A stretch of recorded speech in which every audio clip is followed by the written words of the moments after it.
but I need more time. I need more time. Thank you. Bible has fulfilled prophecies.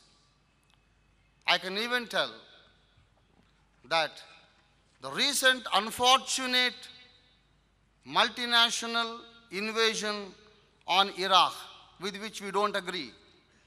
I'm sad for what happened. We don't agree with what President Bush has done. We don't agree. And many Americans don't agree with what Bush has done. So I seriously object to what Bush has done against Iraq. Thank you. But this unfortunate incident also was foretold in the book of Jeremiah 500 years before Christ. That all the multinationals, they come and invade against Iraq. It is prophesied in the Bible. Like this, there are so many fulfilled prophecies. So it has to be the word of Allah or the word of God, or else a human being cannot tell the future exactly. That is our second reason to believe that the Bible is the word of God. Thirdly, we believe the Bible is the word of God because no statement of the Bible is proven to be anti-scientific or unscientific. People may show certain scriptures, this is not scientific, this is not logical or anything like that. But the Bible doesn't have a single statement which is against the proven science.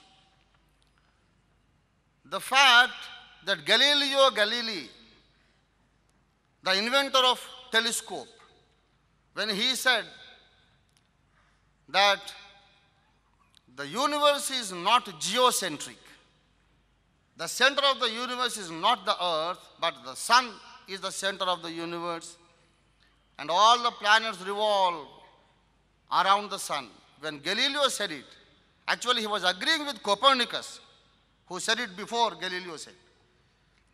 He accepted the Copernican theory of the solar-centric universe. The church, Roman Catholic Church, this Galileo was an Italian. The Roman Catholic Church found him guilty, declared him guilty of heresy or falling away from the teachings of the church. In Galileo's day, church was very powerful.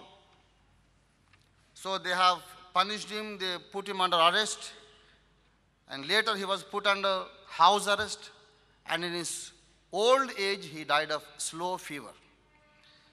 And many people take this as a proof that Christianity is unscientific. But what I would say is, the punishment imposed upon Galileo was not because of any plain statement of the Bible, but because of the misinterpretation of the church leaders. Even the Quran says that the church leaders are misinterpreting the scripture. It is always the problem. The scripture is not wrong, but the understanding of some Christians was wrong. They thought the earth was the center of the universe, so there was ego problem. They wanted to punish Galileo, but the Bible was not the reason for that. I said the Bible was written by an intelligence, superhuman intelligence, who lived for more than 1,600 years in all the areas, guiding all the 40 prophets to write the same story, same line of story continuing throughout the 40 prophets and 66 books. And secondly, I said, we believe the Bible is the word of God because it has accurately foretold the future events. The fulfilled prophecy for us is a conclusive proof that Bible is the word of God. Thirdly, we believe Bible is the word of God because there is no single statement that goes against the proven science. And fifth and my strongest reason The fifth and my strongest reason is that the glorious Quran tells us to believe in the Bible. That is my strongest reason. The glorious Quran. I call it a glorious Quran. My Christian brothers and sisters may object to this vocabulary. How can you, being a Christian, call Quran the glorious Quran? There may be some people objecting to this, but I consciously call it, yes, I get the signal. I consciously call it the glorious Quran because the Quran testifies about my Lord Jesus Christ that He is Ruhullah, He is the Spirit of God, He is the Word of God. The Quran testifies about me as a Christian that I am a truth lover, I understand the truth, I love the Muslims, I am not proud. The Quran says it. Christians are not proud, they are meek, they are loving. And the Quran, in many places, it says, believe in the Bible, believe in the Bible. So I would read out just two verses in the Quran. The Quran says, O Muslims, Surah number 2, 136. The Quran says, O Muslims, we believe, say O Muslims, we believe in Allah and the olden scriptures. I will read out from the glorious Quran. I take just 2 more minutes. Kindly bear with me. Surah number 2, 136, I am reading out, please. Say, O Muslims, we believe in Allah and that which is revealed unto us, and that which was revealed unto Abraham and Ishmael and Isaac and Jacob and the tribes, and that which Moses and Jesus received, and that which the prophets received from their Lord. We make no distinction between any of them. This is the word of Allah. And there is one more verse, thank you. One more verse in Surah number 384. In Surah number 384, Allah tells to the Prophet Muhammad, peace be upon him. Surah number 384, I am reading out, please. This will be the last quotation. Say, O Muhammad,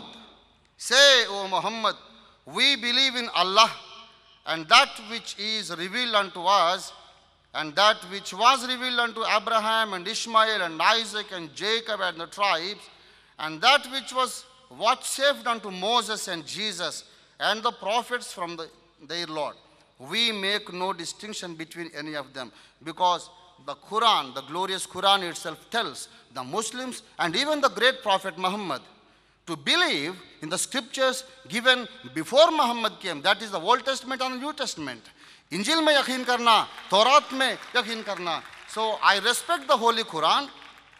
I obey the Quran in accepting the Bible as the word of God. Thank you so much. Thank you, brother. Pastor Ophir have concluded his session with 2 minutes, 10 seconds remaining. So this will be the end of the first session.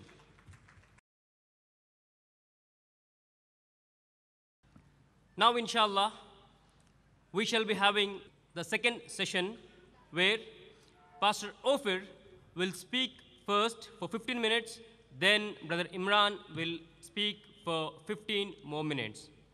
I request Pastor Ophir to start the second session with his address for 15 minutes. Pastor Ophir.